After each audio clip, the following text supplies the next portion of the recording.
La pression des maisons de disques, des médias et de ses fans, Jennifer a eu du mal à la gérer.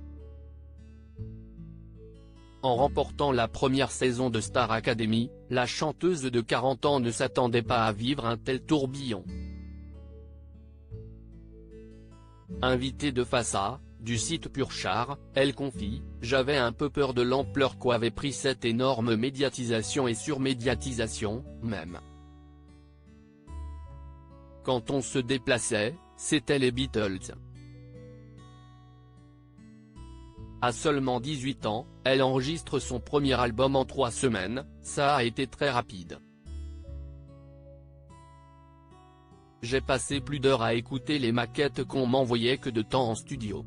C'était des équipes de nuit, de jour, et une chanteuse qui venait chanter dès qu'elle le pouvait entre de la promo. Parce qu'on m'avait mis beaucoup de promos.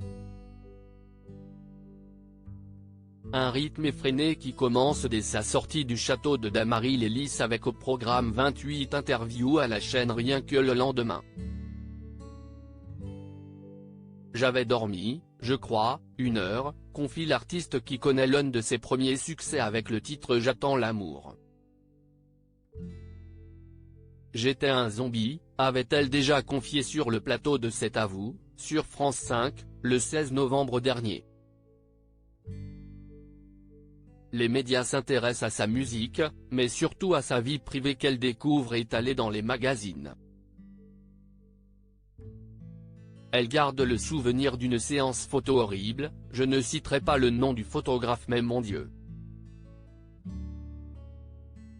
Je ne m'étais pas reconnu sur les images, c'était horrible. Si est-il là que je me suis dit qu'il allait falloir dire non parce que ça ne va pas aller comme ça.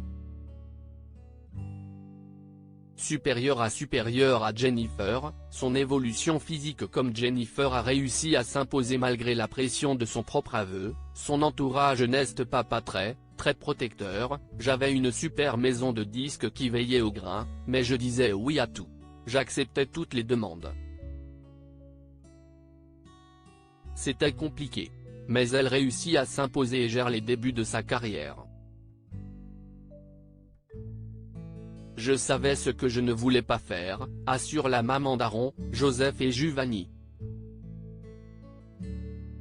Avant d'ajouter, ce n'est pas compliqué de dire non à partir du moment où mon non est justifié. Si on m'avait forcé à faire un truc. Ben déjà, on ne me force pas à faire un truc. J'avais mon petit caractère quand même. Même si j'étais jeune, j'étais très lucide. L'actrice se confie alors sur ses craintes, j'avais peur qu'on croie que j'étais quelque chose de fabriqué, une marionnette qu'on menait là où ça arrangeait. Comme c'était mes choix, j'avais mes preuves à faire, à la maison de disques et puis envers moi-même. Elle est pourtant bien loin de s'imaginer que 20 ans plus tard, elle serait encore présente dans le cœur du public, raconte l'ancienne coach de The Voice Nico Saliagas dans les colonnes de gala, du 27 octobre dernier. Crédit photo, Tiziano da Silva, Cyril Moreau.